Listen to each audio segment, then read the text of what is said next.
My name is Tyler Fornes, and I am one of the co-hosts of the Good, the Bad, and the Hungy AEW podcast here on the Voice of Wrestling Podcasting Network.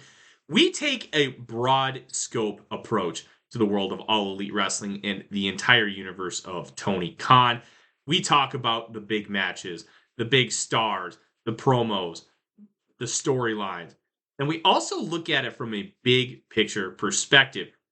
How are things going to change over the course of the next 10 years with AEW still in the picture? How are companies like WWE going to adapt and adjust to AEW?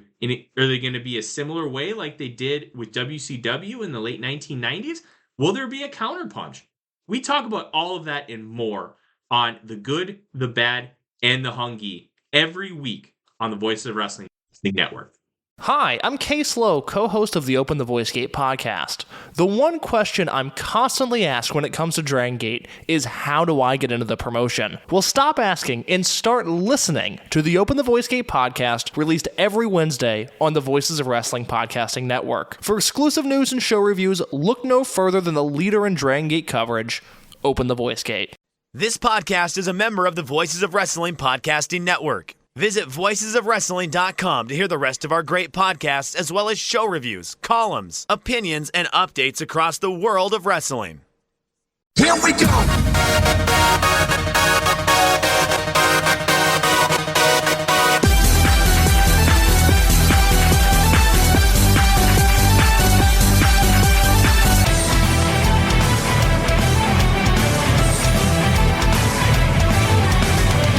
Kiss me like a love song.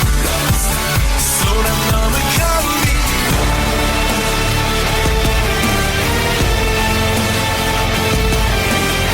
Whoa, whoa, kimi ga kata omoi. Koi ga hashiri dashita ra.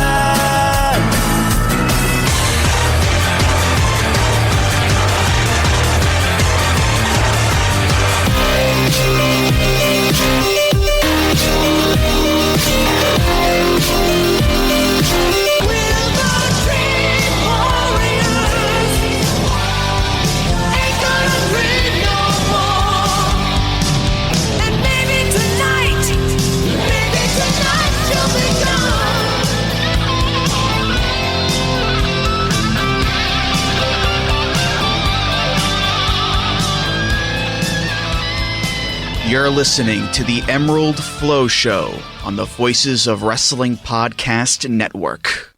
Welcome to episode 95 of the Emerald Flow Show. We're a podcast on the Voices of Wrestling Podcast Network. You can listen to us on all of your favorite podcast apps and leave us a 5-star review on Apple Podcasts or any of your podcast apps. You can follow us on X and Blue Sky at Emerald Flow Show. I'm Gerard, back with Paul. And Paul, we have a lot to talk about this week. We have no less than 5 companies. Yeah, that's the most variety I think we've ever had, right? On one show at least. Yeah.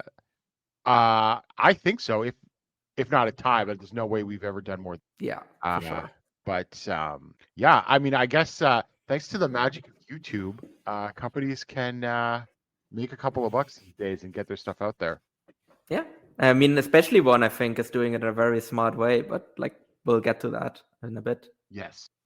It's kind of funny because I have signed up 2 different channels just to watch one show from each company. And you know what? I might keep one of them just because of how cheap it is. Yeah, same. The other one I'm probably going to drop after I see them live in a month. So let's talk about that very aforementioned company, and we're going to talk about GLEAT with the Great Version Mega in Yokohama Buntai. That was on November the 3rd, at the Yokohama Buntai, of course, in front of a whopping 703 fans. Which is also absolutely bullshit. There's no way there were that many people there. Oh, you really think that's I mean, I know that's already an embarrassing number, but like, have you've seen the show? You've seen the photos as well. Like, I don't know. Like, this felt more like 500 people, to be honest. And I've seen people go even lower than that. Yeah, it was not well attended. They also left that hard cam shot during like intermission where you just could see that there was nobody there. Where I'm like, I don't know. I would have just had like a real close-up shot of like the stage, like, and would have just left it at that instead of showing everybody that nobody's at your show. But I don't know. Maybe I'm built different. Well, this obviously I think all added to the atmosphere of the show, which the crowd did wake up for a couple of things, but that did not help a lot of other things. No. We were just talking before we started the show that neither of us watched this battle royale, which involved let's see, Nico Inverardi, Mirko Mori, Takayuki Ueki, Quiet Storm, Reimu Imai, Abdullah Kobayashi, Brahman Shun Kei, Shuji Shikawa, and Soma Watanabe, and Parker Boudreaux won that and continues to be pushed. Well, he is the top Gaijin. Gaijin, yes. But his biggest booster may be gone. So. Yes. Also, there's literally another Gaijin challenging for the main title on the show, but or rather challenging after the main event on the show. So, but don't let reality get in the way of your hopes and dreams. Yes. I skipped the great MMA. Yeah. And then I did watch Ryo Ataka defeating Hideki Shikine in 6:45 by TKO, which was not very good. No. And like for the MMA, like Izuchi basically just lost instantly. Like he just got choked out like in a minute, and it's just 1 minute 7 seconds. Why do they keep doing this? Like why does he keep going out there to get embarrassed? Like he literally did like the Dogeza apology like bow to like the crowd after the match. I'm just like, I don't know, man. Like if I remember correctly, wasn't Izuchi the guy like last time he did this, he like threw up after the match? Yes. Yeah, so like I don't get why he keeps going back out there and keep like embarrassing himself. Like it's only gonna hurt your career. Like even at this point, if you win a fight, it's not gonna help you. Yeah. Although to be fair, we also had Yu Iizuka making his return in a 5-minute grappling match, which was good because there were no blows to the head. But well, it was very boring though. Yes. So, but good to see him on the recovery here. And then of course we had a G Pro Wrestling, which was the Black Generation International versus CPF. Kaito Ishida, Soma Watanabe, and Kazuma Sakamoto defeat Joe Lando, Danny Black, and Maverick Mayhew in 12:49 with a Firebird splash from Watanabe on Mayhew. I don't know. It was fine, I guess. Yeah. Also, Soma Watanabe, after like they built him up as like the future babyface ace, is now in like what I guess is the other heel unit or heel leaning tweeners. I guess is what Black Generation is now. Weird. Yep. I was gonna say that even though he got the win here, Watanabe feels like just a complete afterthought compared to like a year ago. Yeah. Or maybe just before they went behind the paywall or whenever it was that I was people last watched them. Great. Yeah. And then next up for the Evolution Strong Women's title, Michiko beat Zones in 7:05 with the Hito Danashi driver to win the title. A bit of a surprise there, especially after Zones had a reign for a bit, and this match only ending in 7 minutes, which is they got much more time on the Evolution shows. But I thought this started well. They didn't. Then they brawled outside, and then the match sort of ended before it could really build up. But I did like the first few minutes when they were really laying into each other, but this needed more time. Yeah, absolutely. Like I was like, oh, this is actually like a lot better than I expected it to be. And I was like, oh, maybe these two will have like a chance to have like one of the better matches on the show. And then it just was over. Like they didn't even really get a closing sequence. Like it just went straight to the finish. I was just over. I was like, okay, that was really disappointing. But I mean, in a way, it was still one of the best matches on the show. But yeah, I think if they had been given time, I think they actually could have had like a legitimately really good match. But hey, maybe we'll get that on the rematch on an Evolution show, probably. Yeah, probably.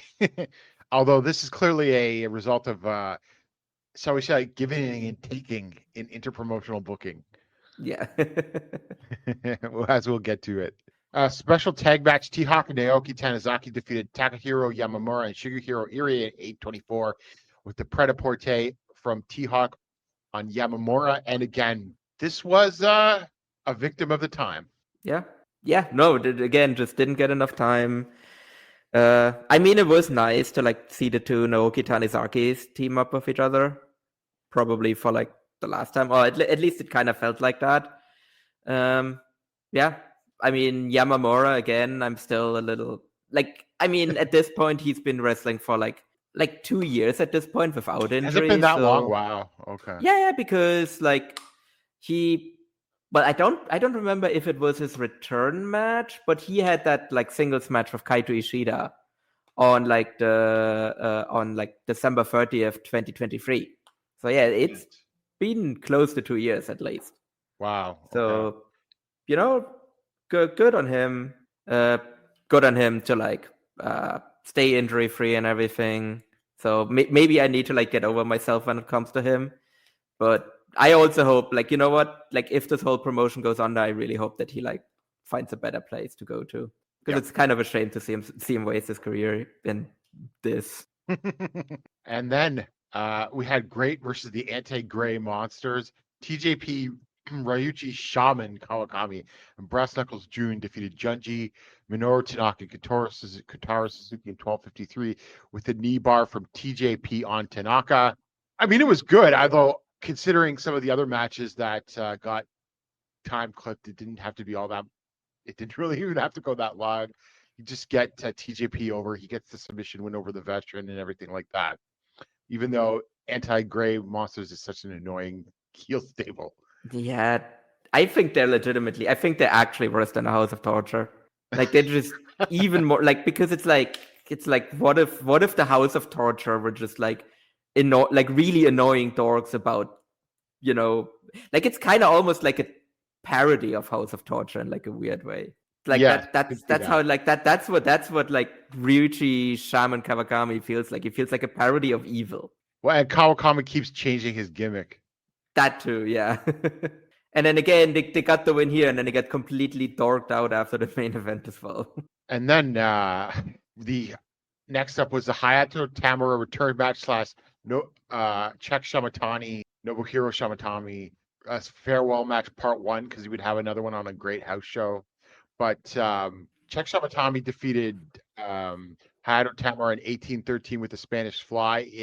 I know that the booking in Japan is usually the guy out with injury loses his first match back, but A, that less and less the case in a lot of return matches these days, and B, Shimatani's leaving, quite possibly for WWE AAA. So it is mind-boggling why you had Tamura lose. Yeah, I it's my opinion that Tamura should jump to All Japan. Because he is like, I was talking already about Yamamura's wasted here, but like Tamura was literally like built in a lab to like wrestle in All Japan. Like, I don't know what he's doing here. Like he really should be over there.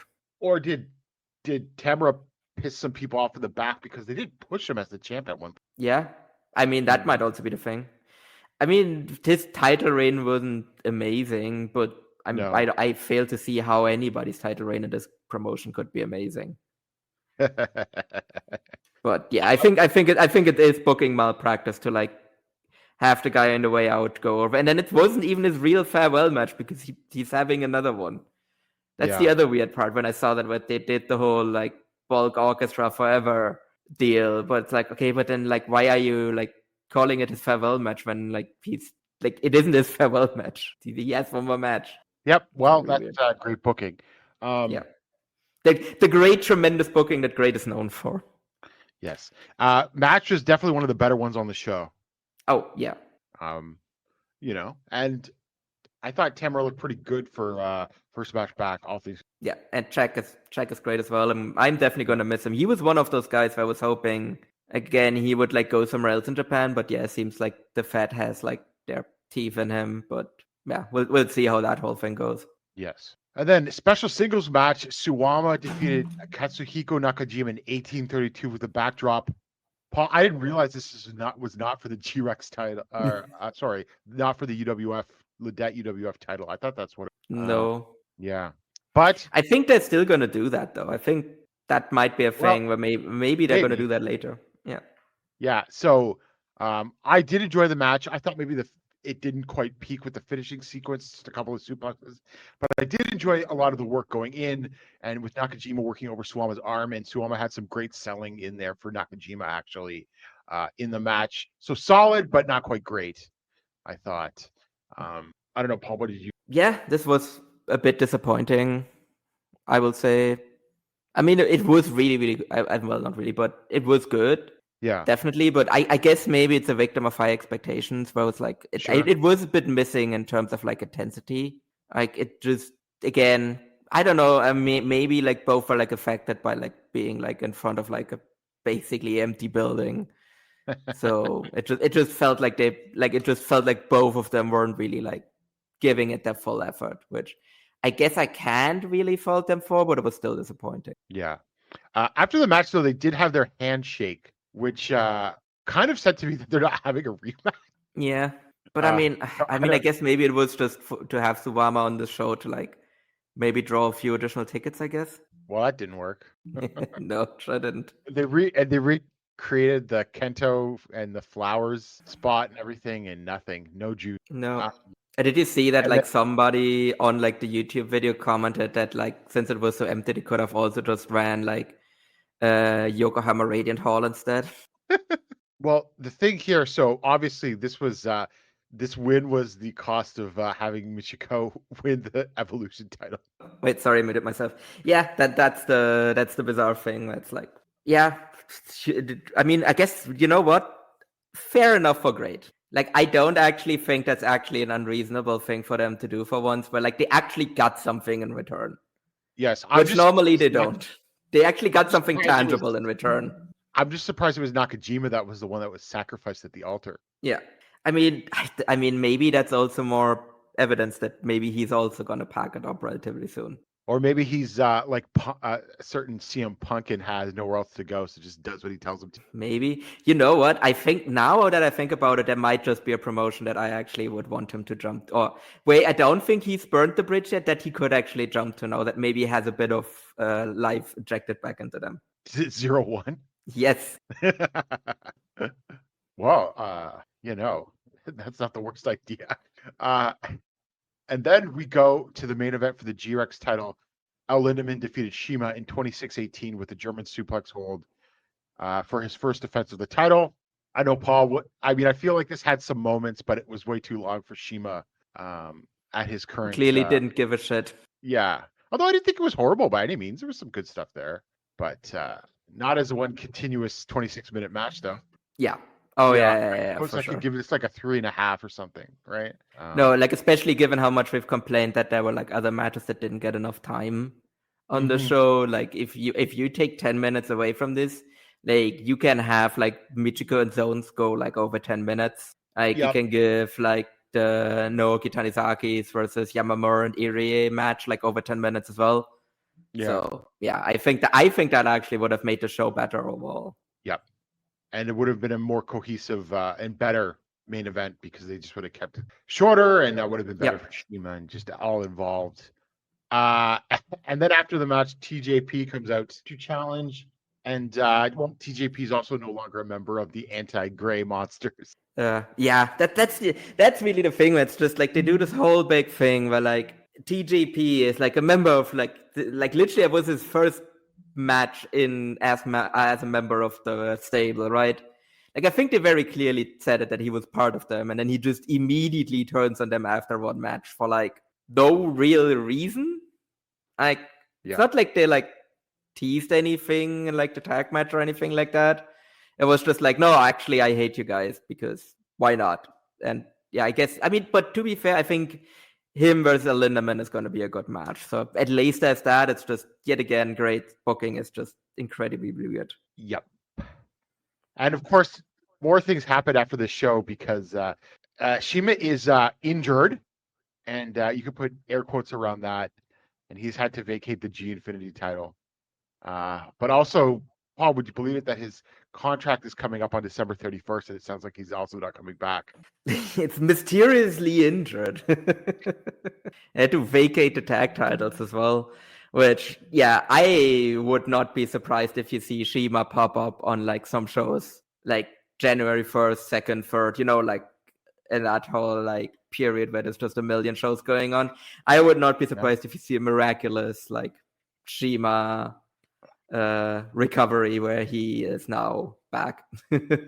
All of a sudden, that his contract is expired, he's mysteriously healthy again. So, Paul, how much longer do you think this promotion has to survive after watching the show and with the shoot? I mean, I would have said that they were gonna be dead. Like until recently, it was kind of my belief that like the show that they have in December, that I'll be at December 30th, was it? I think, if I remember correctly.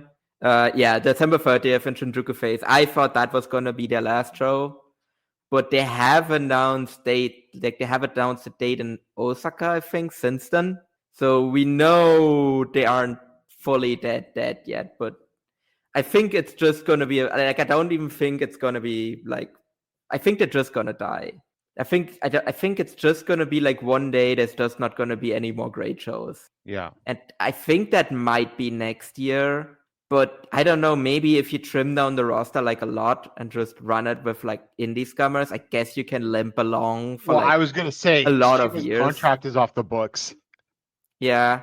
And then maybe if you like basically like, because I would assume Tamara probably makes like decent money as well. And then if you cut like some of the like MMA guys, you're probably paying a lot to as well. Yeah. T-Hawk's probably making like a good chunk of money as well. Nakajima, El Lindemann, you know, like if you kind of get rid of them and then just, I don't know, you keep like Kawakami and like you build the promotion around like Brass Knuckles June, you can probably keep it going for a while. I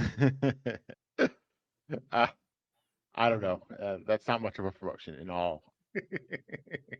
Well, I will just say that I did not think this was a horrible show by any means, just incredibly unfair. Yeah, I mean, it could have been worse. It was just, I mean, the atmosphere was dire. I think that's really also one of the main things where it's just like, it was just such a drag to watch because it was so cavernous. You could barely make out anybody's like crowd calls. Yeah. That's great for the next little while. I gotta remember to cancel my subscription. Yeah, same actually. Before next month, because you don't want to watch the Shinjuku Face show? Maybe I should just do that, and then we'll call it a year for great. Yeah, or probably forever, because I don't think there's really ever gonna be anything after that show that is worth covering. I mean, if Shima's contract's up in January, they might be a January to January company, and there could be other departures. Yeah, probably. I would not be surprised if I would be shocked if he's the only one leaving. After his contract is up. I think there's gonna be an exodus out of the promotion. I think that's pretty safe to say. So we move on to 01 and their Keep On Running 2025, which is a very aptly named show because they keep on running. That was on somehow. Somehow at Korakuen Hall in front of 1,245 fans, which damn, that's impressive. I do think though that might also be a little more than they actually drew. Oh, because they had the smaller they had the smaller setup on the hard cam side, and if you looked into the bleachers, it was a really good crowd. Don't get me wrong, it was a really good crowd that they drew, especially by 01 standards. But I don't think it was that many. But they're definitely out there now, bigger than great in Korakuen Hall. Oh yes, for sure. Yeah, no, I don't think I don't think it's even close. They definitely I think it was definitely 800 at minimum. I think it was probably somewhere close to 1,000. Yeah, but that's good for them. And yeah, absolutely. Although that's a great number for them. Some of the Noah support that they got, but I only watched the top 3 matches of the show because that undercard did not look good. Yeah. There isn't really anything to talk about there, really. I think maybe one of the notable things, and kind of because if we're talking about it in a split way as well, is that kind of the first part of the show they streamed for free on YouTube, and then all of the money matches, right? So from Yone onwards, all of the Noah versus 01 matches, those were all behind a paywall for YouTube membership, where you paid $3.99, which that's not a lot of money, to be honest. $3.99 American, that's very good. Although I guess the question is, Honestly though, I suppose at $3.99 you could just deliver them one show a month. Yeah, exactly. Like I think that's actually you get your money's worth at that already. Yeah, as long as it's like a big show type thing. Yeah, which who knows if they, but like I don't know how many Korakuens they've got booked coming up, but but they announced like a tag title tournament and everything, and to be honest, I think it's really smart to kind of do it that way, because again, GLEAT kind of did the thing where they put just everything behind the paywall, right? So everybody stopped watching them, and everybody also still nobody came to the shows either. So yeah, that didn't work, and then I think this way, at least, like if you give people like something free, like they are actually more likely to like subscribe to like watch like the rest of it. Because like, for example, I can literally say that it worked for me. Like I watched like the free part of the show, and then I was like, how much is it? Oh, it's $3.99, and I can just watch the full show. It's like, you know what? Fine. Like you've kind of earned yourself that. Now that was, and then basically right after the show, they also announced that the show is also gonna come to Wrestle Universe on VOD, but not till the 17th. Not till the 17th. So like there is a bit of a time delay there. So if you want, but you know what? I mean, again, it's $3.99, and I'm like, well, 01 needs that more desperately than me, and I'm like that's literally that's like €4. That's €4. That's like, I don't know, price of a beer. So you know what? I'm fine giving that to you. Yeah, we're doing our part to keep 01 alive. Exactly. So I mean, actually, now that I think about it, it will actually take a while if I keep my subscription to like 01, it will actually take a while for me to have spent more money on 01 than I spent on GLEAT, because I bought like the first row tickets for the December 30th show. All right, so we move on to the sort of business end of the card. Special singles match: Muhammad Yone defeated Junya Matsunaga in 11:48 with the Muscle Buster. It was fine, it was decent, but I just thought that Yone took way too much in this match and made Junya look like a jobber almost. Yes.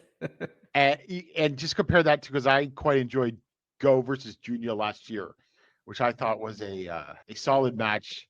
Or was that in 2024? I can't even remember now. I think that was 2024, because Go was gone for most of this year, really. Right.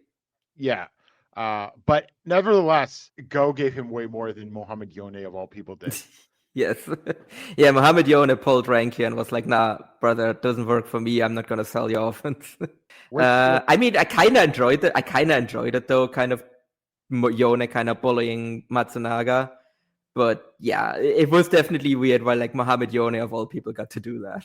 Yeah. And then for the World Heavyweight Championship decision match, Masato Tanaka defeated Atsushi Kotoge in 15:11 with the sliding D. This was a good match, but also a Masato Tanaka in 2025 match. So you can sort of figure out how this plays out in your head with the Superfly splash off the top to the table through the outside, then lots of elbows in the end with the sliding D. But Tanaka did get busted open right on his top of his head, which looked good. And Kotoge showed some fire, especially at the other end. So I can't go too high on it, but it was a good, solid match. Maybe you want something more for your title match, but it's also semi from the top. It's not the main. It's not the real main event, even though they call it a double main event. Yeah, and I do think it is very noticeable that Tanaka has slowed down like a little bit now. Yeah, where it's like, again, I mean, it's a miracle that he's still as good as he is, but like it is just very clear that like he's not like, because he used to be, until like, I don't know, 2 years ago, he was still one of the best workers in the world. I don't think he's that level anymore, but he's still good enough. And yeah, again, I think this is just kind of what he is now. This is just kind of what he's going to give you now, where it's like he's still going to give you a good match, which, again, for all intents and purposes, he shouldn't be able to do that. He shouldn't even be able to do that this much. Like, he should be like a broken down mess, like walking around and like the opener, barely mobile. And like the fact that he's not, that he's still like this good, is, again, it's just a miracle. But yeah, that's just what he is now. He's still going to give you a good match, not a great match. That's exactly what this was. I think Kotoge was also very clearly here to like put over Tanaka strong as well. where like it just very much felt like they're just throwing like Go under the bus, and that's also kind of what they did with the match structure in a way as well, where like it almost felt like they structured the match in such a way to like apologize to Masato Tanaka. That makes sense. Well, it's sort of interesting because Katoge sort of defended Go with some comments on X and everything like that. So, but he remains in Noah, so he has to be the whipping boy now. Well, I mean, again, I think I mentioned this before, but like Havoc needs another junior, so. Yes. So we go to the main event, special singles match. Kaito Kiyomiya defeated Hayabusa in 1947 with a skywalk elbow, and this was pretty good. I quite liked it. I thought they built to the finish well with all the big moves. Hayabusa did get a lot. I thought it didn't feel like they treated him like Junya or anything like that. Although, I mean, I suppose Kaito did get to kick out of all of the big, but it was competitive, and I did quite like this, and I still think Hayabusa looked good, but, obviously 0-1's in no position to get anything big out of this. But, I mean, I think, obviously, like, Hayabusa defeating Tanaka for that title is the, probably the medium-term play. Yeah. No, I'm actually surprised they didn't just immediately go to like Hayabusa winning the title, but I mean, I guess maybe you wanna. I mean, I guess then again, if I'm 0-1 and I'm like, oh, you're gonna give like, because it probably was like the only way they were gonna like get a Kaito singles match if it was against Hayabusa. So yeah, I get that as well. But I mean, I would say like again, you said like Kaito got to kick out of all of his big moves, but like. Hayabusa got some very deep like near falls on Kaito, and he got to work him over for like a while. It was very competitive. Yeah, exactly. So I like it got so much so that I like for like a while I thought like there's no way they're gonna like job out. They're not gonna job out Kaito to like Hayabusa, right? It's no like especially after he just challenged for the title. But then again, he got so many near falls that I was like, nah, like.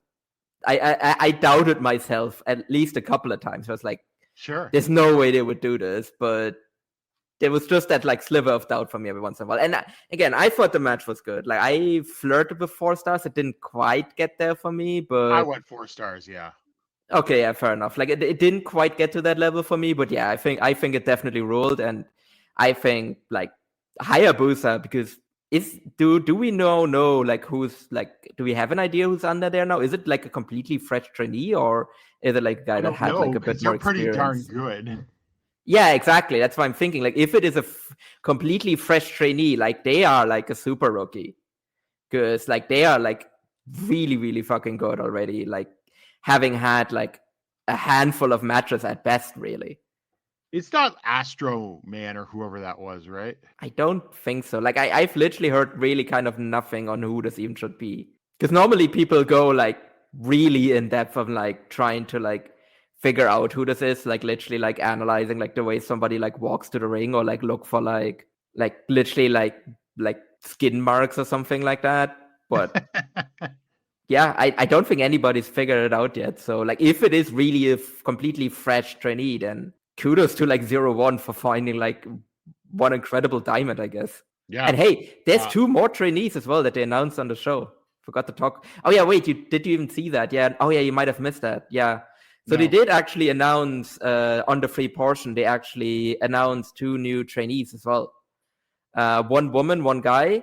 And the guy like pulled out like a Super Sentai style like flip as well. So he seems really athletic too. Well, folks, 0-1 is not going anywhere. Yeah, between GLEAT and 0-1, I'm like, you know what, 0-1 has some juice, like. Well, yeah, compared to GLEAT for sure.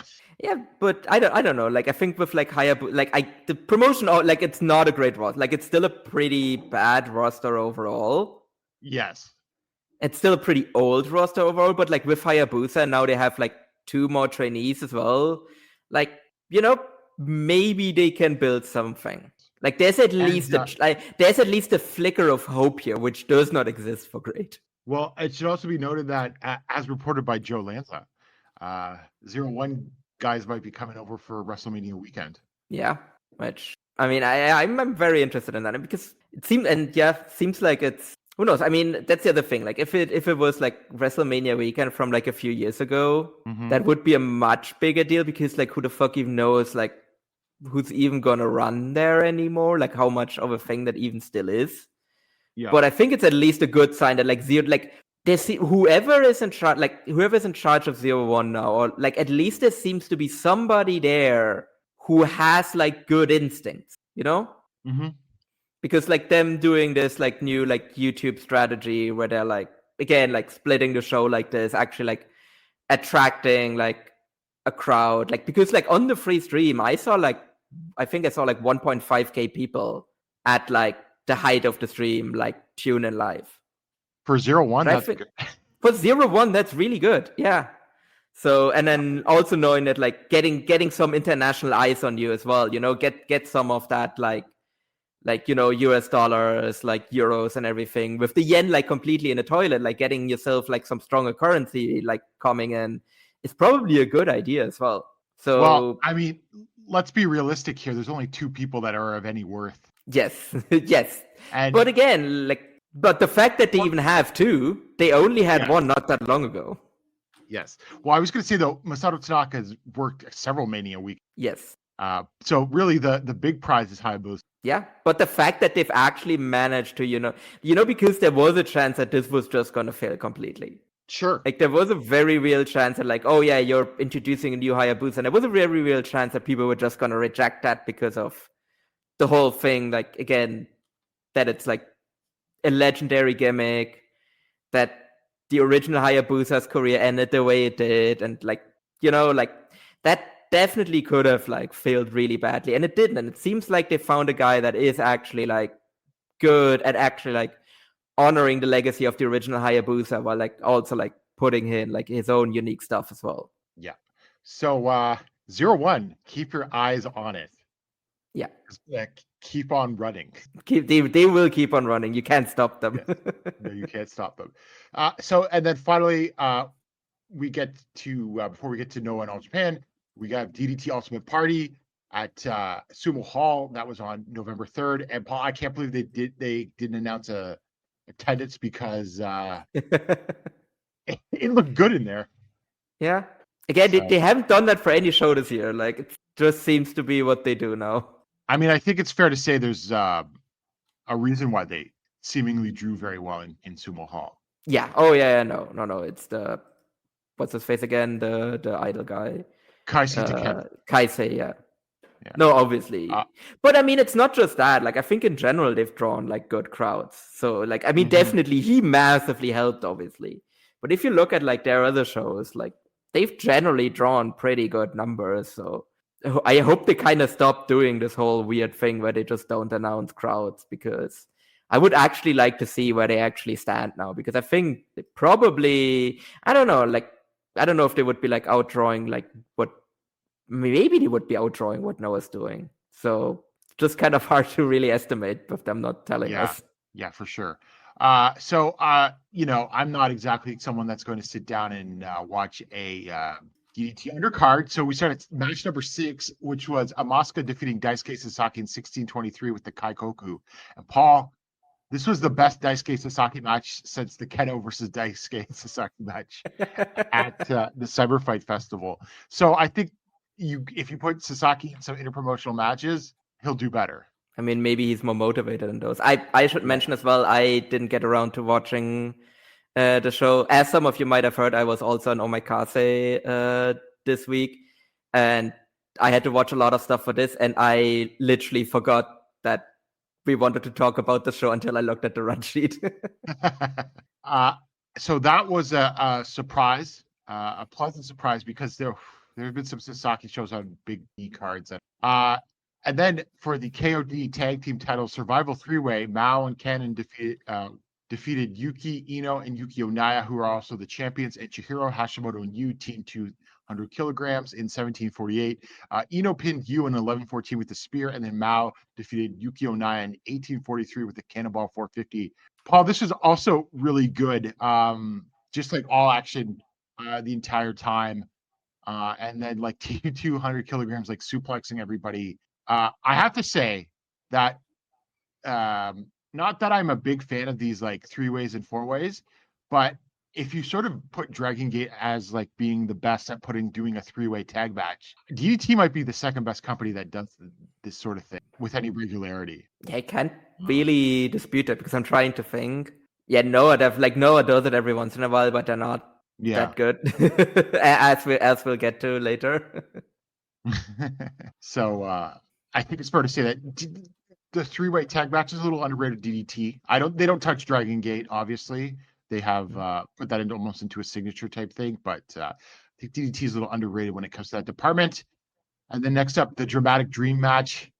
Zack Sabre Jr. defeated Chris Brooks at 26:03 with the European clutch. I don't know. I mean, there was some awesome work in here, Paul, but this also degenerated in and there was some spots where I was like, oh, they got the comedy out of the way early on, which they did for some comedy spots, but then they did the we're going to stop the match and watch a video. Which involved, like, to be fair, that is a DDT staple, but maybe not this high up the card. So there was video of like, oh, we found out that Zack Sabre Jr. and ref, or was it Chris Brooks and Matsui? And then Chris Brooks and Matsui, the ref, had become friends, which enraged Zack. But then they showed video, and it turns out that Zack and Antonio Honda had also become good friends. So that's going to lead to a tag match with all of those guys as well. So you had that goofy stuff in there, but also this did have some great work in it. And I didn't necessarily felt it went too long at 26 minutes, but I did feel the comedy took away from it. And it is also kind of interesting that, does New Japan sign off on this? Do they want their former IWGP champion, who could very well hold that title again, doing this kind of comedy? I wouldn't. I mean, doesn't it feel like Zack is kind of on the way out? No, I've heard that they're letting Zack do other things to keep him happy. Oh, okay. To be fair, that makes sense. I mean, that's probably a good idea. Like the Tenru project and this, yeah. Yeah. I mean, good on New Japan then. Yeah. But this is where you have to let him do the. I mean, he still got the win. I think if you come into DDT, I mean, hey, okay. Here's the thing: literally have the actual IWGP champion like on the show as well, and he's booked in a comedy match as well, on I don't know if that show already happened or not, where he's like wrestling Antonio Honda. So I didn't see that. Yeah. I don't think they have a problem with the former champion doing it if they have that actual champion doing it. Oh wow, yeah. Well, anyway, look, if you like, you know what? New Japan should become a comedy promotion because booking wise, it already is. I mean, if you really like both of these guys, it's worth a watch. It is. I mean, there was great matches, great stuff in there. And then special tag match: Konosuke Takeshita and Kaisi Takeshi defeated Kazusada Higuchi and Takeshi Masada in 24-14 with the Raging Fire from Takeshita on Masada, and this was awesome. The match of the night for sure. I mean, obviously Takeshi is still great for someone of his experience level, but of course the highlight was Higuchi and Takeshita going at it with each other, and then Masada. Of course, Masada also stepped up and looked really strong against Masada in the finishing stretch. So I went 4 1/4 on this and match of the night for sure. Oh wow! Okay, then I might actually have to go back and watch this one. Yeah. And then in the main event for the KOD Openweight and the DDT Universal title, Yuki Ueno, who was the KOD champion, defeated Minoru Suzuki, who was the Universal champion, in 34-30 with a frog splash. So that was the failed 6th defense of Suzuki and Ueno's 2nd defense of the KOD. And this went obviously 34 minutes, which was too long, especially for a near 60-year-old Minoru Suzuki. But look, this was still pretty good, actually, and still one of the best Suzuki performances in quite some time. Ueno did hold it all together. I kind of flirted with like a 4-, if you know what I mean. Like, yeah, there was good stuff in there, right? And then like Suzuki kicked out of a couple WRs, and that led to the frog splash and everything like that. So, like, is it a recommendation? Hard to say. because it is long. Okay. Also, it is pretty good. Like, not perfect by any means, but I did enjoy it. And the crowd was very hot, and Ueno absolutely felt like a star, and this did feel like I mean, not that right. I'm trying to remember, has anybody actually held these belts at the same time before him? I don't know. I can't remember. Because, I mean, that's definitely like a big deal for them to, because I think that really shows. I mean, regardless, it kind of shows like how much they actually see in Ueno, because they wouldn't make him a double champion otherwise. Yeah, no, I mean, Ueno feels like the new ace of this company. Yeah.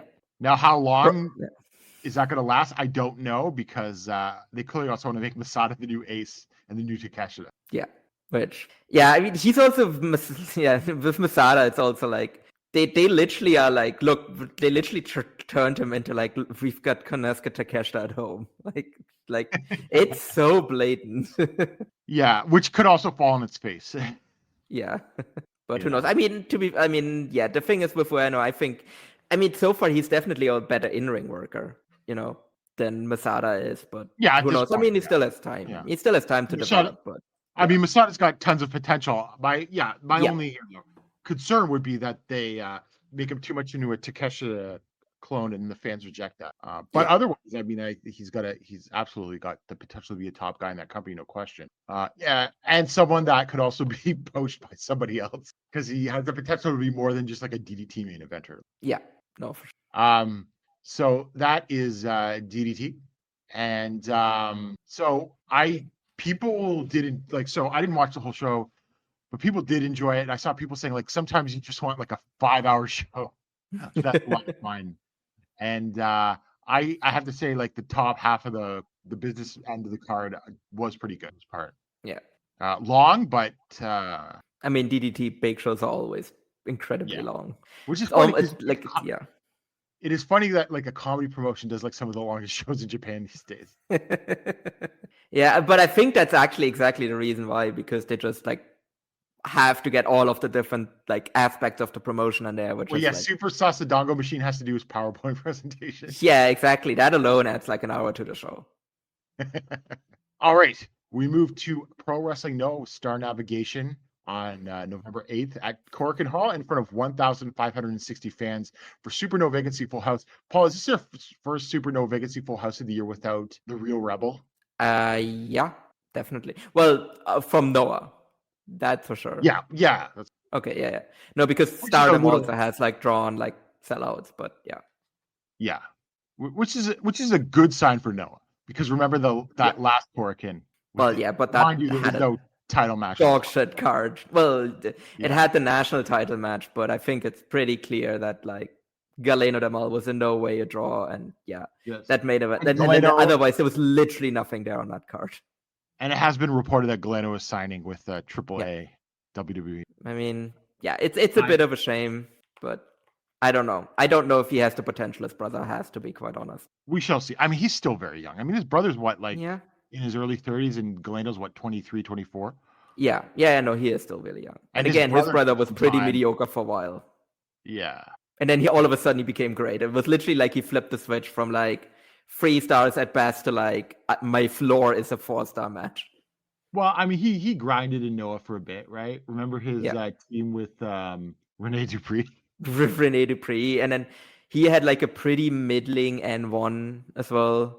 And then he wins the national title, and it's just like he flipped the switch. So to start off the show, we had Naomichi Marufuji, Keno, and Jack Morris defeated Kaito Kiyomiya, Harutoku, and Muhammad Yone when Keno pinned Yone in 7:14. This was just to get the show started. A 3-way match.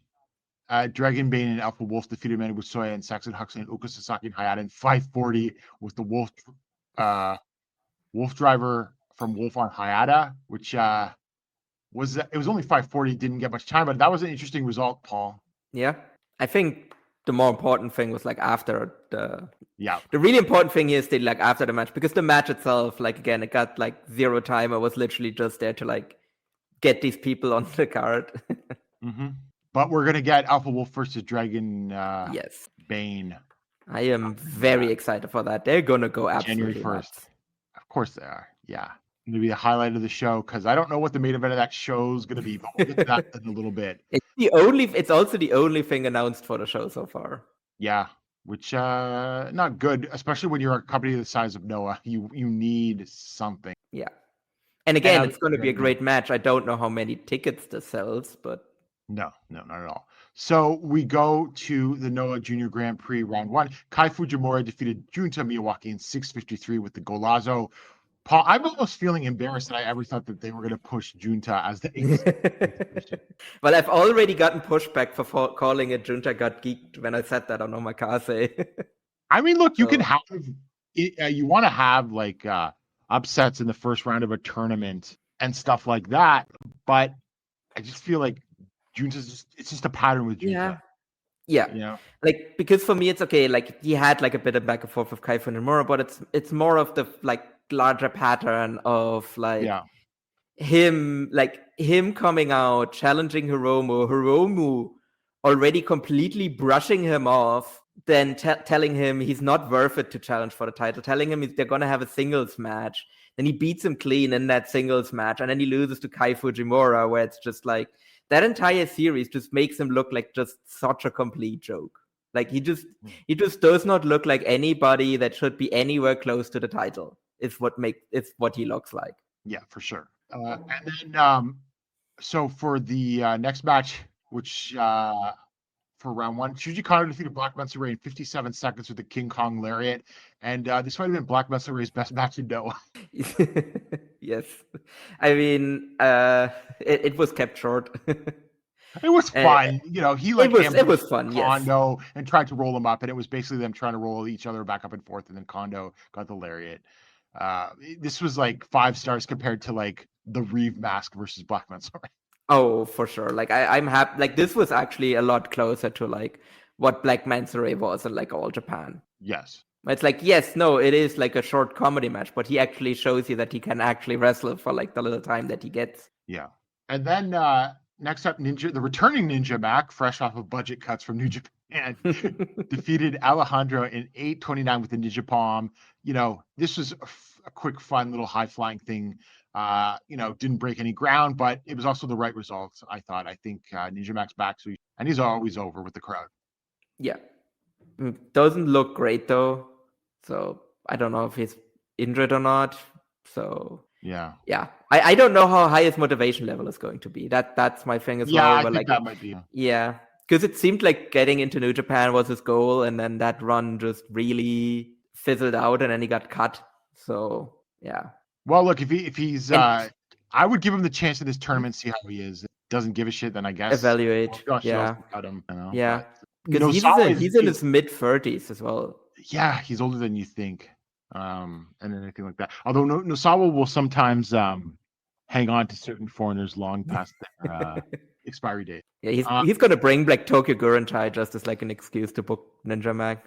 Although to be fair, Monday Magic has basically just become Tokyo Gurentai at this point. And then the final Grand Prix round 1 match of this show, Hiromu Takahashi defeated Daiki Oshima in 12:56 for the time bomb. Paul, this was awesome. Yeah, this rocked. God, Otoshima is by far easily the Rookie of the Year, and he debuted last September, so he can get on the Observer Awards Rookie of the Year, and I am strongly going to start a campaign for him because he is amazing. This was amazing. I went 4 stars on it, and they've already got him in new gear. Like still doing the red thing, but he's gotten some like accents to it and everything like that. So he barely feels like he's even really just a young boy / rookie anymore. I mean, he literally is a champion.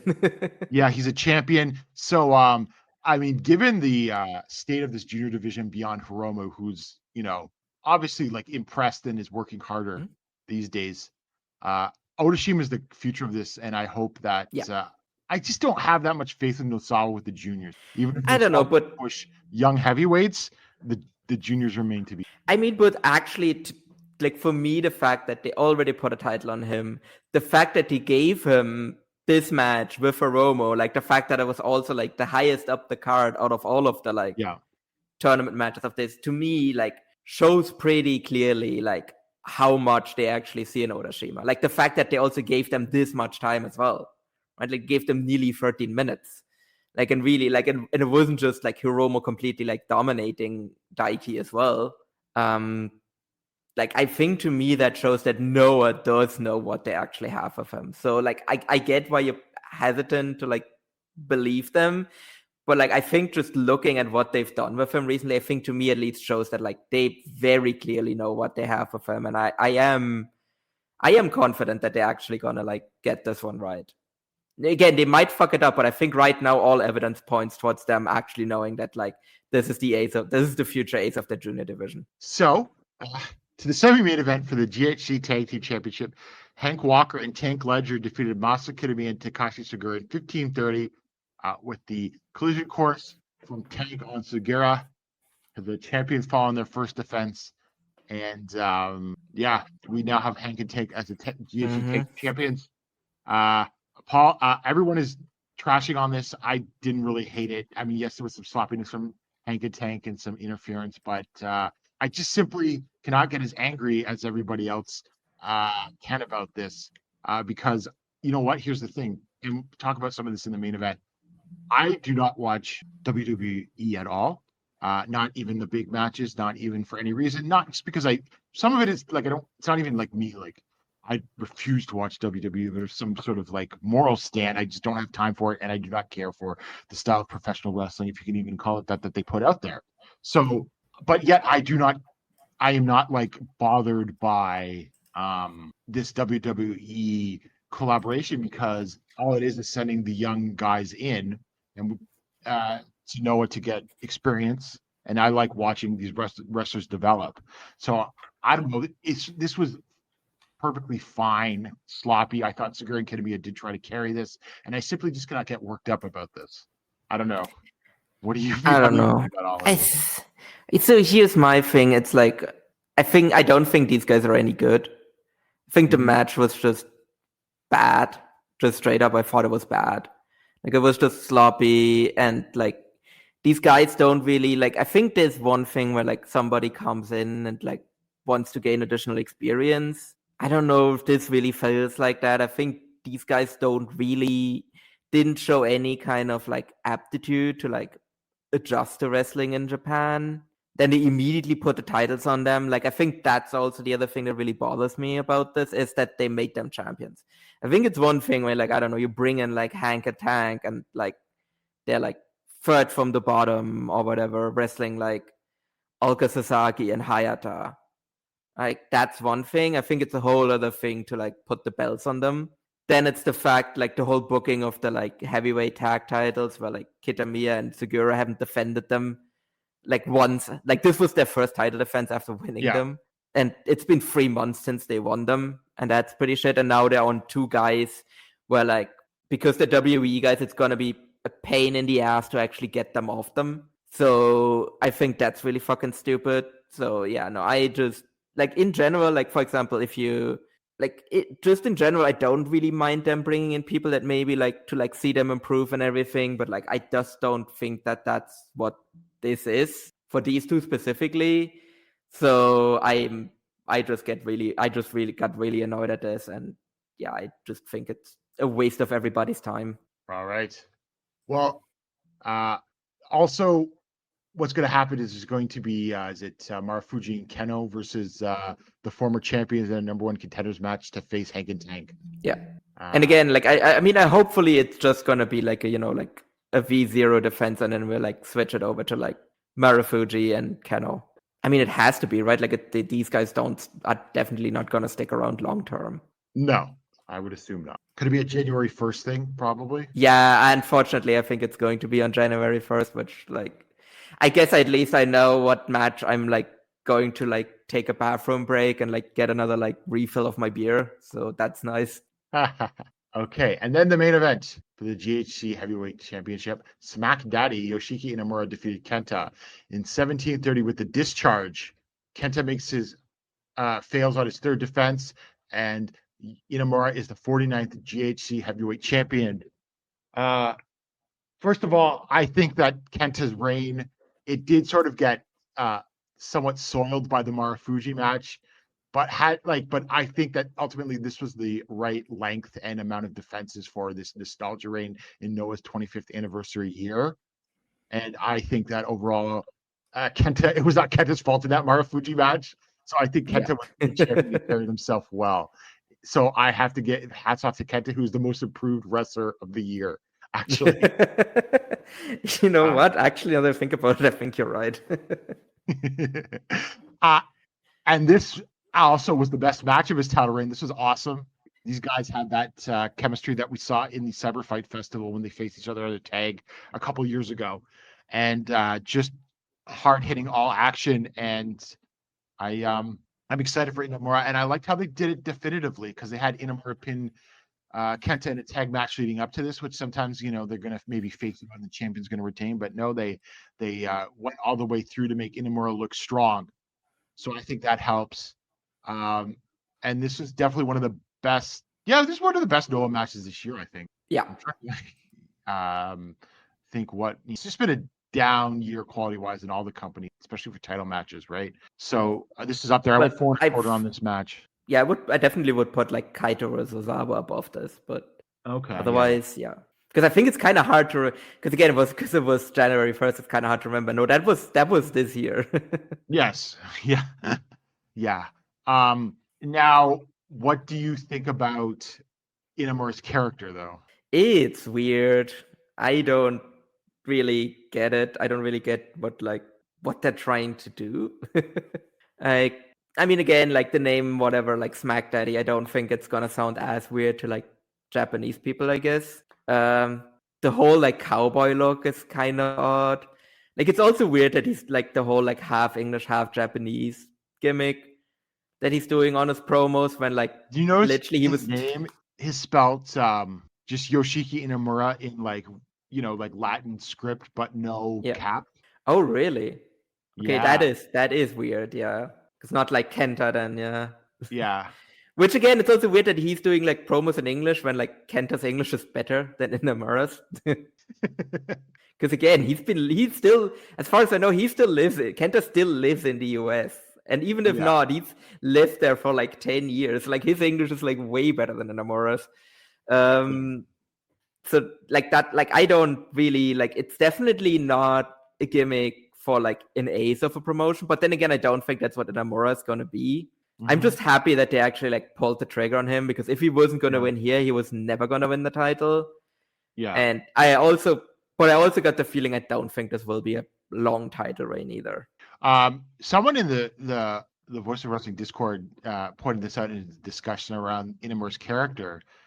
And I've been aware of this because I had seen the story, but like there's a story from 8-9 years ago, maybe even a decade ago, about those university wrestling clubs. And they do a show at Korakuen Hall every year. And I don't know if those ever make tape, but it's all the university pro wrestling promotions or feds or clubs or whatever you want to call them that come together and show Korakuen. Anyway, Inamura's interviewed in that story, and there's a picture of him with like some sort of like spiky jacket and like a huge mohawk that's dyed blonde on the tips.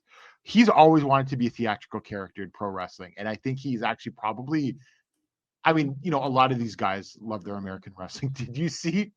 So I forgot to point this out. Did you see Marufuji's DDT inspired by a botch from a CM Punk Jey Uso match? Really? Yes. So in that match where Punk won the title, there was a neck breaker that gets botched into almost looking like a DDT. Mm-hmm. And Marufuji did this like sort of move that looked like a neck breaker that spins into a DDT. And he said this was inspired by this, and posted each clip side by side like X. Jesus Christ. I did see him. CM Punk.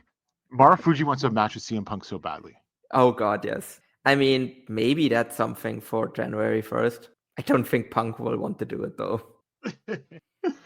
But my point is, Inamura wants to be theatrical, and I think that this is going to the Orlando, the Performance Center, allowed him to sort of put it together for him, because he was going to do this sort of big, loud character one way or another, even if he never went to the States. Obviously, like some of the particular quirks of the gimmick, like the English and all that, come from America. But he always wanted to be this big, loud character. If you sort of get what I'm saying about all of this. Yeah. As long as the matches are good, probably have a little bit less of an issue with this. Do you think it hurts his credibility as a badass, though? I mean, it also is kind of hurt because like the crowd's laughing at him or with him. I'm not sure. Right. That's kind of weird.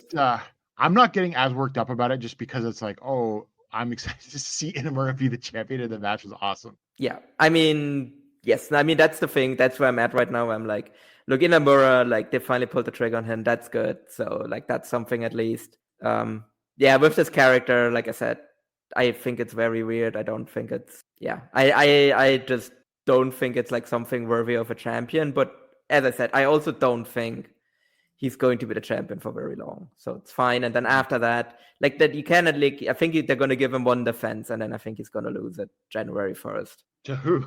Because Ozawa. This is against Kaito Kiyomiya, yeah. I think he beats Kaito, and then he loses to Ozawa. Yeah, that makes sense. Although I don't know. I mean, we'll see. But Ozawa's the proven draw, and it might have been always the case that he was going to get that title back on January 1st too. Yeah.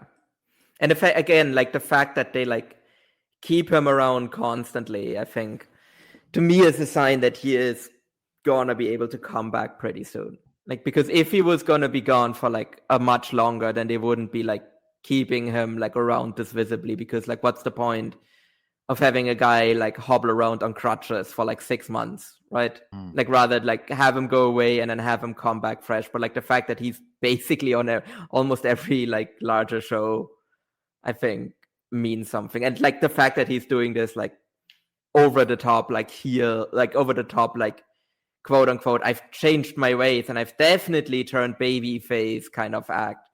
That is like it's unhinged. Like, did you see like the like the backstage comments for the show? No. Like Ozawa like did like this whole thing where he like talked to the journalists afterwards, and he basically was like, oh, it's like the guy from like Tokyo Sports here, and he had like presents for them, and he like was like so over the top and intense, like handing like gifts to like the journalists and being like, look how good of a company man I am, that like the journalists were all like scared of him as well, because he seemed legitimately unhinged. Like, it was amazing. So we have a few notes coming out of the show that are of some importance. So obviously Kiyomiya's challenge, or Inamura challenged Kiyomiya, and that's going to happen. No, he challenged Mr. Kiyomiya. Yes. And that's going to happen on the 21st at Korakuen. I expect another good actually, that's going to be an interesting test of the attendance, right? Because I can see Inamura versus Kenta, with Kenta doing some of the heavy lifting. So I want to see how Kiyomiya and Inamura draw against those two. But but they're doing that one in Sendai, not in Korakuen. Oh, you're right. It is in Sendai. Yeah, it's on the Sun Plaza show that also has the junior finals as well. Finals, yeah. But I mean, that's even more of a test on how well they can draw. Yeah. Can they outdraw the Sun? Well, that's actually gonna be a struggle. Yeah. So on December 7th, there is a Kaito Kiyomiya 10th anniversary show. It's crazy to think the guy's been wrestling 10 years. He's not even 38. Yep. And so they're going to do a Keno versus Kaito 60-minute Iron Man match. Really testing my patience with that one. I love those two against each other, but I don't know. I hate the like forced like 60 minutes stuff. Like, but also 3 of the rookies are debuting on that show. Mm-hmm. Which I mean, again, good for Noah on having like more people debut. Like they need some fresh. Like, they are doing better slowly but surely with like younger guys, but like they need a lot more young blood. And also good for Noah for actually like pumping more guys out of the dojo, which again historically has been their weakness. Paul, did you watch the show on the 11th in Saitama? No, I don't think so. No, neither did I. But it had the other half of the first round. So Hayata defeated Yuto Kikuchi. Tadasuke defeated Daga. We thought maybe Daga was a heavyweight, but he's a junior tag champ again. Amasuka defeated Junji Masaoka, and Ada defeated Hajime Ohara. So no real upsets there, except for maybe you could argue Tadasuke over Daga. So upcoming Noah shows on the 15th in Osaka, Edion number 2, we've got Hiromu Takahashi versus Ninja back in the second round, and Hayata versus Ada. And then they're doing two back-to-back days in Osaka Eddie on number 2. So on the 16th, we have Tadasuke versus Asuka and Shuji Kondo versus Kai Fujimura. And then in Sendai, we have the aforementioned Inamura versus Kiyomiya, but also we're going to have the semis and the finals of the Junior Grand Prix. So, Paul, who do you think is going to win this Junior Grand Prix? I really don't have a good feeling, like, who is actually going to win this. Because Loki, before Junta got geeked out in round 1, I actually thought maybe, again, I hoped against hope that maybe they were going to do like a whole like redemption story here with him, where he like comes back and maybe, you know, he actually like wins the whole like junior league and then challenges on January 1st. But like, that's obviously not what they're doing. Yeah. Eita just had a title shot, so that doesn't make any sense. Like Hiromu winning it doesn't really make much sense either. I guess as much as I hate it, is it Hayata? I was gonna say it. Yeah, I was gonna say that. Is it Hayata? Right? Because it's just like, who else is there? That I mean, you could maybe Ninja Mac. You could go all the way with Ninja Mac and Kai Fujimura because it's too soon for Asuka, right? Yeah. But then again, they were I think they were teasing like a Asuka versus Hiromu. Like, I mean, do we know that the winner of this is challenging January 1st? Yeah, we don't know. I don't know. Because if they are, then I think a Asuka actually does make some sense. Yeah, for sure. But yeah, but we don't know that. That's the problem. We don't know that. Yeah. I mean, it feels like in some ways they set the stage for Asuka to beat Hiromu for the title, but it also feels like they have just sort of downcycled Asuka ever since that. I don't know if that's actually going to happen. Yeah, they did have him beat Daisuke Sasaki, so maybe he's getting pushed again. I mean, he might, like I said, like there aren't really that many people that make a lot of sense. Like I don't think it makes any sense to like have Kondo win. Yeah, like that would be weird.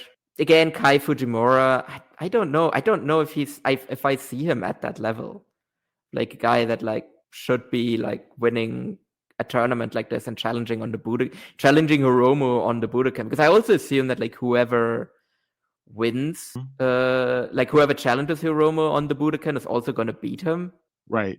Unless they like can't convince Hiromu to like jump, which, you know, they should at least ask. I feel like.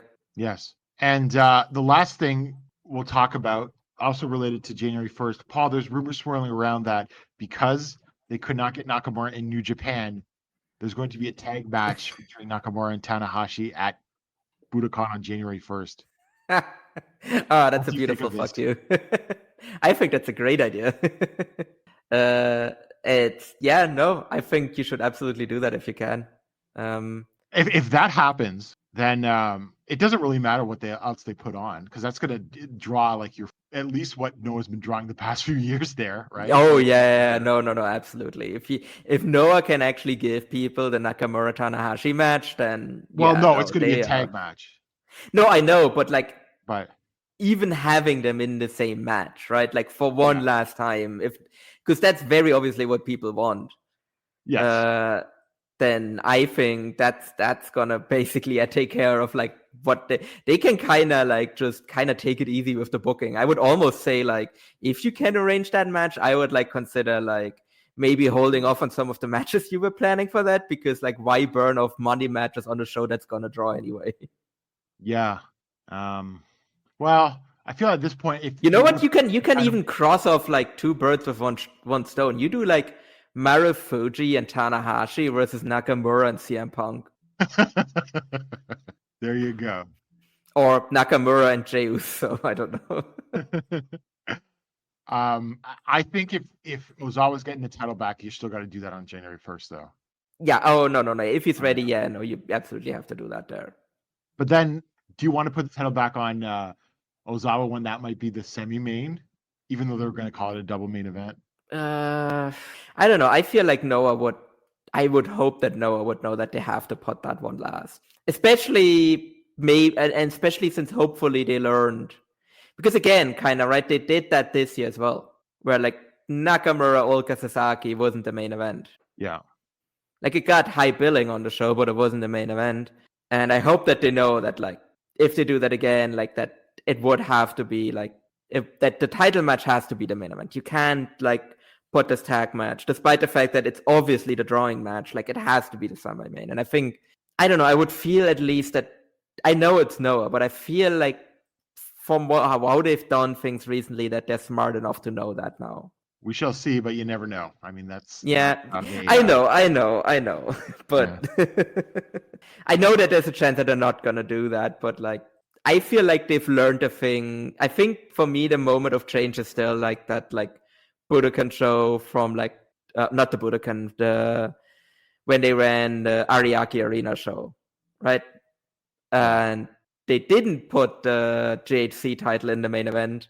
And instead, we get that terrible Marufuji Ibushi main event, which sent everybody home in an incredibly bad mood and embarrassed the promotion beyond belief.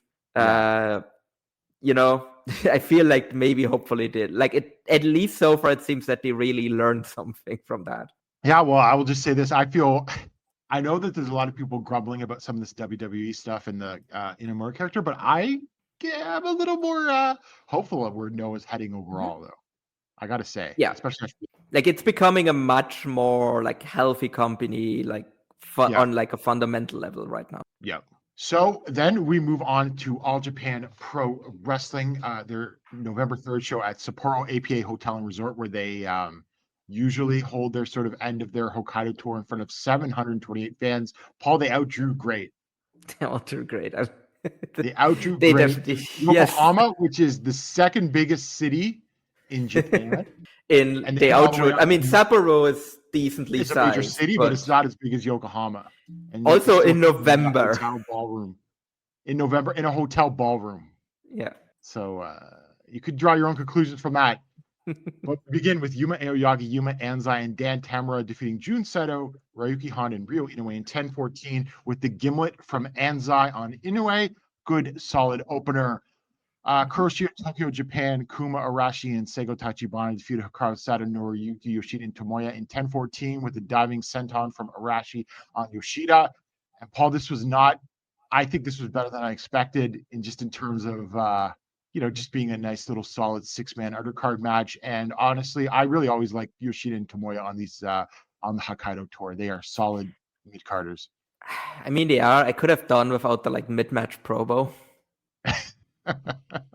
that kind of annoyed me, but yeah, otherwise it was solid, but yeah, that spot was annoying. I actually went into that match with very low expectations. But Road to the Real World Tag League, Ren Ayabe and Talos defeated Atsuki Aoyagi and Rising Hayato in 801 with a double choke slam from Ayabe and Hayato.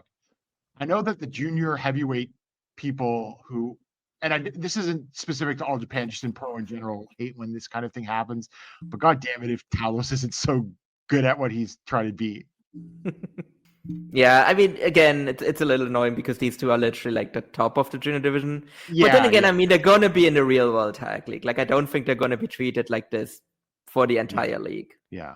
But no, I mean, I think if there's any team where, like, it's fine to do that with, it's like if they do that against this team. Because the size difference is just absurd. Yes. But to me, this was just like Talos was, Oh, yeah, no, he gets it, yeah.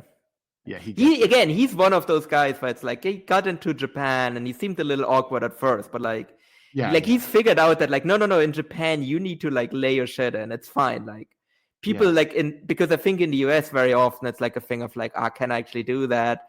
Because if I lay it into hard, they're gonna like give me receipts or whatever. Whereas in Japan it's like, no, you need to do that, otherwise you don't get over. Well, yeah, and it's also like a thing where it's like there's fewer Taloses in Japan.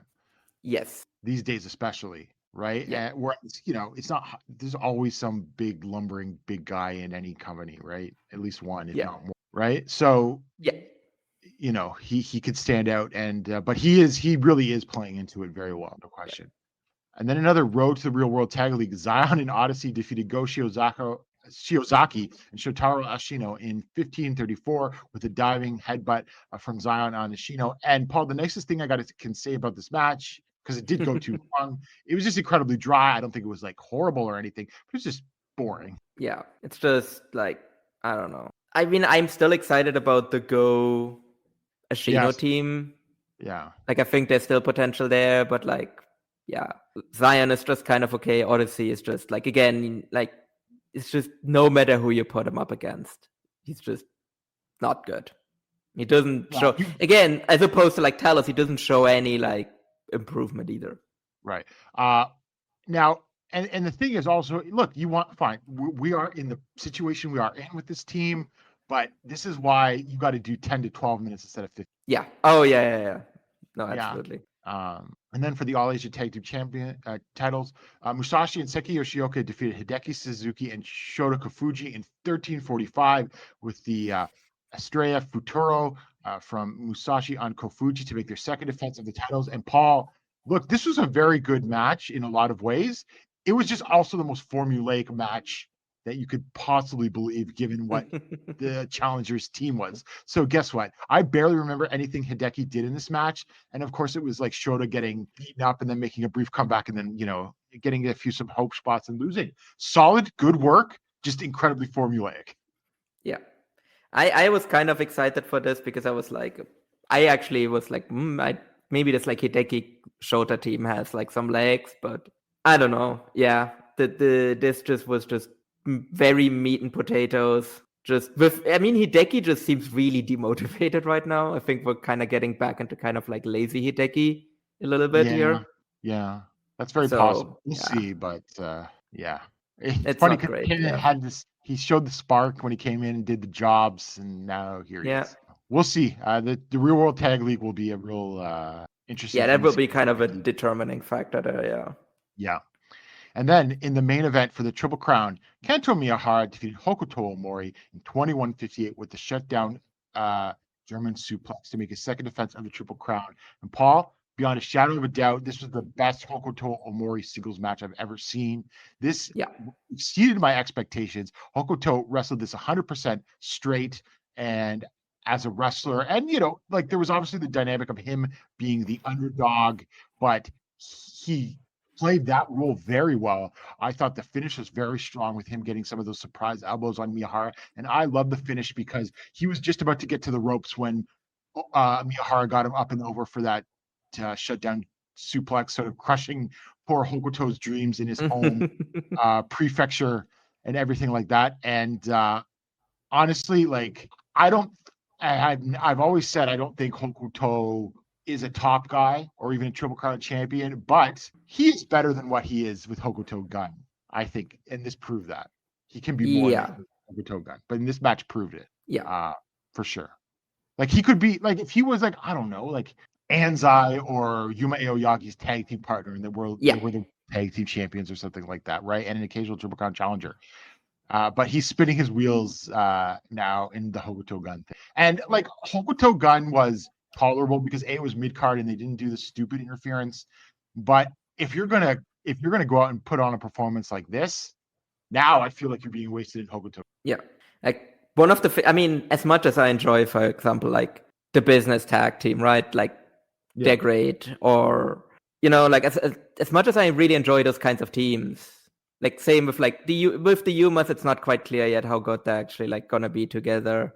Or how long they're going to be together. Yeah, exactly. But like, I just don't understand this insistence by All Japan to like keep putting top guys together in the team, because then like unless they can't win all of the matches, so one of them has to take the fall instead of like, as you said, like you put like someone like Hokuto Mori with one of these guys as like a tag team, and then Hokuto can be the guy that takes the pin very easily. Like that's not an issue at all. And he has proven that, like I always said, like again, this was I fully agree with you. This was by far his best singles match, like really, really good. But I always said that like Hokuto is a really good, really great, or even like tag worker. Mm-hmm. So like the fact that he never really gets a chance as like in like a top tag team is just very, very weird. Well, remember his little All Asia tag team with Kodama was great, right? At a time when All Japan had not so great stuff elsewhere going on. No, yeah, that was like the best part of the entire promotion at the time. Like at that time, I was like, oh, is Hokuto potentially like future like top guy basically. Yeah. Now he didn't really develop that much further, but he never really developed like as a singles worker enough to ever get to that level. Yeah. But yeah. No, again, I'm saying that as he just had like a great like Triple Crown match with Kento Miyahara, but I mean you know what I mean. Yeah. Yeah, for sure. Yeah. Well, look, I mean, obviously Hokuto had his little, what was it, suspension or punishment and everything like that a couple years back. But after this, I feel like the time has passed. Is like they might push him in the future. I could see that now coming out of this. Yeah, I mean, hopefully they do. I mean, they're not gonna. I mean, we know already like the lineups for like the Real World Tag League. But yeah, I think for him, it's going to be interesting to see what they do with him next year, basically. Because for this year, it's obviously done. Do you think that Hokuto and Kumarashi are a sleeper team that may do better than we think in the Real World Tag League now? I think maybe do better, but like I don't think they have a chance of winning. Oh yeah. What about getting to the finals? What would you put their chance at? I would still put them relatively low. I don't know, like 5%. Okay. Like it's not a team I will say like I would like completely rule out. Yeah. But yeah, which block are they in again? What the blocks are? Let me I can just pull it up right here. If I'm not mistaken, they're an A, I think. No, yeah, they're an A. So it's like A is the one where it's like a lot more open. The biggest teams there are Go and Ashino, and then Hideki and Kengo Machine. Yeah, I think again, if that's the block, then I think they actually have like a chance. But I think that depends then what All Japan is like. Basically, like okay, we don't want to like burn off a money match as the main event of the Real World Tag League this year. Yeah. And I think who's getting into the finals of that tournament is also going to be dependent on what the main event of December 31st is, too. Yes, that too. Which I still don't have a good idea what it is. Yeah. Paul, did you watch the Naruki Doi anniversary show? No. No, neither have I. I have it, though. So I'm going to watch it, and we'll report back. Oh, yeah, right. There was like a Madoka Kikuta kind of challenging Kento thing on that. And it sounded like it was a joke. It's not going to happen. Look, no. We're going to turn it into the quadruple crown. Add the Dream Gate to it. Oh, okay. So I'm going to get that watched for the next our next episode because that sounds like a lot of fun. And we talked about the Real World Tag League on the last episode. So the next thing for All Japan is on November 16th, which is 5 days before the Real World Tag League starts, and they're in the GMSA exhibition hall in Gunma. Mm-hmm. And Paul, I have a big red siren flashing alert. The second match of the show is Atsuki Aoyagi, Rising Hayato, Dan Tamura versus Seki Yoshioka, Ryuji Hijikata, and Yuya Susumu. Oh no. Oh no. I just hope that's a Gunma booking. Yeah. I really don't need any Yuya Susumu in my life. Yes.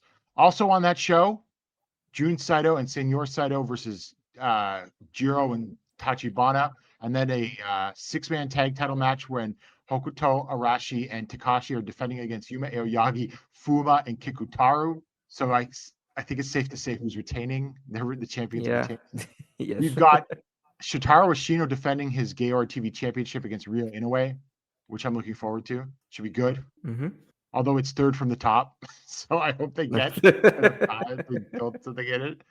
And then Gunma, is Zion, Odyssey, and Go versus Hideki, Honda, and Hikaru Sato. And the main event is Kento Miyahara, Yuma Anzai, Shota Kafuji versus Ren Ayabe, Talos, and Musashi. I think it's fair to say who's taking the fall in that match.